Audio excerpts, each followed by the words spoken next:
ناظرین السلام علیکم۔ دکن میڈیا کی اردو خبرنامے میں آپ کا استقبال ہے۔ میں ہوں اسماعیل ریحان۔ پیش خدمت ہے سرخیاں۔ ریاست تلنگانہ کی فرقہ وارانہ اور تعلیمی صورتحال پر اظہار تشویش، اصلاح حال کے لیے ٹھوس اقدامات کا مطالبہ، اقلیتوں کے تحفظ پر زور، سماجی کارکنوں کا راؤنڈ ٹیبل اجلاس۔ جرمنی میں کرسمس بازار پر حملہ، کار ہجوم پر چڑھا دی، 2 ہلاک۔ سابق کرکٹر رابن اتھپا کے خلاف اریسٹ وارنٹ، پولیس کو سخت کارروائی کا حکم۔ اور اب پیش ہیں خبریں تفصیل سے۔ سکندرآباد میں Telangana people's joint action committee کے زیر اہتمام آج ایک راؤنڈ ٹیبل اجلاس منعقد ہوا، جس میں سماجی کارکنوں اور قائدین نے ریاست کے موجودہ حالات اور مسائل پر تفصیلی غور و خوض کیا۔ اجلاس میں ریاست کی فرقہ وارانہ ہم آہنگی اور تعلیمی نظام کی ابتر صورتحال پر تشویش کا اظہار کیا گیا۔ معروف سماجی جہدکار پروفیسر ہر گوپال نے کہا کہ ریاست میں فرقہ وارانہ ہم آہنگی کی صورتحال قابل اطمینان نہیں ہے، دن بدن حالات بگڑ رہے ہیں، اور اگر یہی کیفیت برقرار رہی تو ریاست کے امن و امان کو شدید خطرات لاحق ہو سکتے ہیں۔ انہوں نے خبردار کیا کہ حکومت کی غفلت کے نتیجے میں فرقہ وارانہ کشیدگی بڑھ سکتی ہے۔ ایسے نازک موقع پر سماجی جہدکاروں پر بھاری ذمہ داری عائد ہوتی ہے کہ وہ ریاست کی فرقہ وارانہ ہم آہنگی کو برقرار رکھنے کے لیے ہر ممکن کوشش کریں۔ ایس ڈی ایم کے رہنما وینکٹ ریڈی نے اپنے خیالات کا اظہار کرتے ہوئے کہا کہ ہم نے ریاست کی تعلیمی صورتحال کو بہتر بنانے کے لیے BRS حکومت کو تبدیل کیا تھا، لیکن تعلیمی اداروں کی کارکردگی آج بھی جوں کی توں ہے۔ انہوں نے حکومت کی غیر سنجیدگی پر افسوس کا اظہار کرتے ہوئے کہا کہ کئی مرتبہ اس جانب توجہ دلانے کے باوجود کوئی عملی اقدامات نہیں کیے گئے۔ جناب عبدالمجید شعیب، معاون امیر حلقہ جماعت اسلامی ہند تلنگانہ نے ریاست میں اقلیتوں پر ہونے والے مظالم کا ذکر کرتے ہوئے کہا کہ گزشتہ 1 سال کے دوران مسلم، عیسائی اور دلت طبقات کو نشانہ بنایا گیا ہے۔ میدک اور جینور کے فسادات اور وقار آباد کے مشنری اسکول اور جنواڑہ کے گرجا گھر پر حملے اس کی مثالیں ہیں۔ انہوں نے چیف منسٹر پر سخت تنقید کرتے ہوئے کہا کہ ان واقعات کی مذمت تک نہ کرنا اقلیتوں میں شدید غم و غصے کا باعث بن رہا ہے۔ انہوں نے مطالبہ کیا کہ حکومت فوری اقدامات کرتے ہوئے اقلیتوں کو تحفظ فراہم کرے اور ریاست کی فرقہ وارانہ ہم آہنگی کو یقینی بنائے۔ اجلاس کے دوران قائدین نے حکومت پر زور دیا کہ وہ ریاست کی سماجی، تعلیمی اور فرقہ وارانہ صورتحال کو بہتر بنانے کے لیے فوری اور ٹھوس اقدامات کرے۔ جرمنی کے شہر ماگدیبرگ میں ایک شخص نے ہجوم پر کار چڑھا دی، جس سے 2 افراد ہلاک اور 80 سے زائد زخمی ہو گئے۔ جرمن حکام کا کہنا ہے کہ کرسمس بازار پر حملے میں ملوث سعودی شہری گرفتار کر لیا گیا ہے۔ حکام کا بتانا ہے کہ گرفتار شخص پیشے کے لحاظ سے ڈاکٹر ہے اور 2006 سے جرمنی میں رہائش پذیر ہے۔ واقعے کے بعد پولیس نے علاقے کو سیل کر دیا اور اسپتالوں میں ایمرجنسی نافذ کر دی گئی ہے۔ دوسری جانب جرمن چانسلر اولف شولز نے عوام کرسمس بازاروں میں محتاط رہنے کی ہدایت کی ہے۔ ان کا کہنا ہے کہ کرسمس مارکیٹ کے واقعے نے بدترین تشویش کو جنم دیا ہے۔ میری ہمدردیاں متاثرین اور ان کے اہل خانہ کے ساتھ ہیں۔ روس کے قازان شہر میں ڈرون حملے کے بعد شہر میں 9/11 جیسے تباہ کن واقعات رونما ہوئے ہیں۔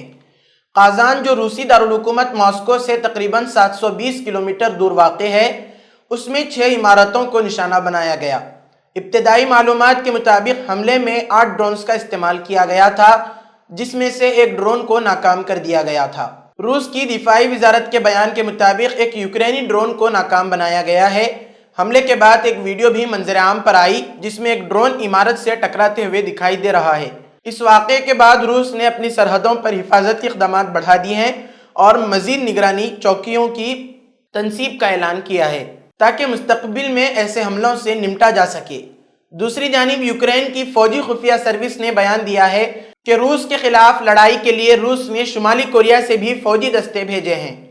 شمالی کوریا کی فوج کو اس جنگ میں بھاری نقصان اٹھانا پڑا ہے۔ یوکرین کی دفاعی خفیہ ایجنسی یعنی DIU نے منگل کو اپنی ویب سائٹ پر اعلان کیا کہ امریکہ نے پہلی بار اس بات کی تصدیق کی ہے کہ روسی فوج کے ساتھ ساتھ شمالی کوریا کو بھی کافی نقصان پہنچا ہے۔ DIU کے بیان میں کہا گیا ہے، سنگین نقصان اٹھانے کے بعد DPR کے یعنی شمالی کوریا کی اکائیوں نے یوکرین کے سیکیورٹی اور دفاعی دستوں کے ڈرونز کا پتہ لگانے کے لیے اضافی نگرانی چوکیوں کی تنصیب شروع کر دی ہے۔ مغربی سرحدی علاقے کورسک میں روس اب بھی شمالی کوریا کے فوجیوں کا استعمال کر رہا ہے۔ ایک رپورٹ کے مطابق کورسک علاقے میں شمالی کوریا کی فوجیوں کے مسلسل حملہ آور گروپوں کا جمع ہونا یہ ظاہر کرتا ہے کہ ماسکو جارحانہ کارروائیوں کی رفتار کو برقرار رکھنا چاہتا ہے۔ دلی کے سابق وزیر اعلیٰ اروند کیجریوال کے لیے مشکلات بڑھ گئی ہیں۔ دلی کے نائب گورنر وی کے سکسینہ نے دلی شراب گھوٹالے سے متعلق مبینہ منی لانڈرنگ کیس میں اروند کیجریوال کے خلاف مقدمہ چلانے کے لیے ای ڈی یعنی انفورسمنٹ ڈائریکٹریٹ کو منظوری دے دی ہے۔ ای ڈی نے اس کیس میں کیجریوال کو کلیدی ملزم قرار دیا تھا اور 21 مارچ کو دلی کے اس وقت کے وزیر اعلیٰ کو گرفتار کیا تھا۔ اس کیس میں ای ڈی نے مئی میں کیجریوال، ان کی پارٹی اور دیگر افراد کے خلاف چارج شیٹ بھی پیش کی تھی۔ ای ڈی کے مطابق اروند کیجریوال اور منیش سسوڈیا نے دلی کی 2021 اور 22 کی ایکسرسائز پالیسی میں تبدیلی کی تھی تاکہ اس کے بدلے میں جنوبی لابی کی مدد سے 100 کروڑ روپے کی رشوت لی جا سکے۔ ای ڈی نے دعویٰ کیا ہے کہ یہ رقم عام آدمی پارٹی یعنی آپ نے گوا اسمبلی انتخابات کے دوران اپنی انتخابی مہم کے لیے استعمال کی تھی۔ ای ڈی کی تحقیقات کے مطابق یہ گھوٹالہ دلی کی ایکسائز پالیسی میں کی گئی تبدیلیوں سے جڑا ہے، جس کے تحت شراب کی تقسیم اور فروخت کے عمل میں غیر قانونی فائدہ اٹھایا گیا۔ کیجریوال اور ان کے اتحادیوں کی مشکلات میں اضافہ اس وقت ہو رہا ہے جب دلی میں فروری میں اسمبلی انتخابات ہونے والے ہیں۔ عام آدمی پارٹی نے دلی اسمبلی انتخابات کے لیے اپنے امیدواروں کی فہرست بھی جاری کر دی ہے اور اس کے امیدوار انتخابات کی تیاریوں میں مصروف ہیں۔ تاہم ای ڈی کی جانب سے کیجریوال کے خلاف مقدمہ چلانے کی منظوری کے بعد پارٹی اور کیجریوال کی مشکلات میں مزید اضافہ ہو سکتا ہے۔ عام آدمی پارٹی نے اس مقدمے کو بی جے پی کی سازش قرار دیا ہے اور کہا ہے کہ اس کیس میں اب تک کچھ بھی ثابت نہیں ہو سکا ہے۔ آپ کے ترجمان کا کہنا ہے کہ 500 سے زیادہ افراد کو تنگ کیا جا چکا ہے اور اب تک اس کیس میں کوئی ٹھوس ثبوت نہیں ملا ہے۔ پارٹی نے یہ بھی کہا کہ ای ڈی کے اس اقدام کا مقصد بی جے پی کی سیاسی دشمنی کو آگے بڑھانا ہے۔ مدھیہ پردیش میں انکم ٹیکس اور لوک آیکت پولیس کی ٹیم کی کارروائی جاری ہے۔ اس کے تحت مختلف مقامات پر چھاپہ ماری کی جا رہی ہے۔ اس چھاپہ ماری کے درمیان گزشتہ روز جنگل میں لاوارث کار سے 52 کلو سونا اور تقریباً 10 کروڑ روپے نقد برآمد ہوئے۔ اس رقم کا تعلق ایسے شخص سے جڑ رہا ہے جس نے کچھ برسوں تک محض 40,000 روپے تنخواہ کی نوکری کی اور 1 سال پہلے وہ وی آر ایس لے چکا ہے۔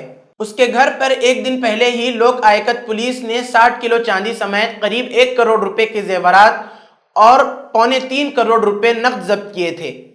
سرکاری طور پر ابھی اس بات کی تصدیق نہیں کی گئی ہے کہ جنگل میں برآمد سونا اور رقم کس کا ہے، لیکن ابھی تک جتنی بھی باتیں سامنے آئی ہیں اس کا لنک آر ٹی او کے سابق کانسٹیبل سوربھ شرما سے ہی جڑتا دکھائی دے رہا ہے۔ پتہ چلا ہے کہ جس سفید رنگ کی انووا میں رقم اور سونے کا ذخیرہ تھا وہ چندن سنگھ گوڑ کے نام سے رجسٹرڈ ہے۔ M P 07 series M U V کے مالک چندن گوائلار کے اصل باشندے ہیں اور 4 سال سے بھوپال میں رہ رہے تھے۔ کار پر پولیس کی گاڑیوں پر دکھائی دینے والا نیلے اور لال رنگ کا نشان ہے اور اس پر آر ٹی او لکھا ہے۔ ہوٹل بھی لگا ہوا ہے۔ پولیس ذرائع نے دعویٰ کیا ہے کہ کار مالک چندن سوربھ شرما کا قریبی دوست ہے۔ اس بات کے سامنے آنے کے بعد پولیس کو شبہ ہے کہ قریب 40 کروڑ روپے کے سونے اور 10 کروڑ روپے کی نقد کا مالک سوربھ ہو سکتا ہے۔ سنبھل کے سماجوادی پارٹی کے ایم پی ضیاء الرحمان برق پر لگاتار ریوگی کی زیر قیادت ریاستی حکومت کا شکنجہ کسا جا رہا ہے۔ پچھلے 24 گھنٹوں میں ایس پی ایم پی کے خلاف یہ 5ویں کارروائی ہے۔ چھاپا ایف آئی آر اور بجلی کٹوتی کے بعد اب ان کے گھر پر یوگی حکومت کی بلڈوزر کارروائی ہوئی ہے۔ یوگی حکومت کا بلڈوزر ان کے گھر پر پہنچ گیا ہے۔ سیڑھیاں منہدم کر دی گئی ہیں۔ رکن لوک سبھا نے گھر کے باہر نالے کے اوپر سیڑھیاں بنوائی تھیں۔ بلدیہ نے یہ کارروائی انجام دی ہے۔ سماجوادی پارٹی کے رکن پارلیمنٹ ضیاء الرحمان کی مشکلات کم ہونے کے آثار نظر نہیں آ رہے ہیں۔ بلڈوزر کی کارروائی سے قبل اینٹی پاور تھیفٹ پولیس نے 19 دسمبر کو ایس پی ایم پی کے خلاف بجلی چوری کا مقدمہ درج کر لیا۔ اس کے علاوہ محکمہ بجلی نے ان پر 1.91 کروڑ روپے کا جرمانہ بھی عائد کیا۔ بجلی چوری کے الزام میں محکمے نے دوپہر کو ایس پی لیڈر کے گھر کا بجلی کا کنیکشن بھی منقطع کر دیا تھا۔ تاہم رکن پارلیمنٹ کے وکیل نے چھاپے پر اعتراض کرتے ہوئے اوور لوڈنگ کے الزام کو مسترد کر دیا ہے۔ انہوں نے بتایا کہ گھر میں 10 کلو واٹ کا سولر پینل اور 5 کلو واٹ کا جنریٹر بھی نصب ہے۔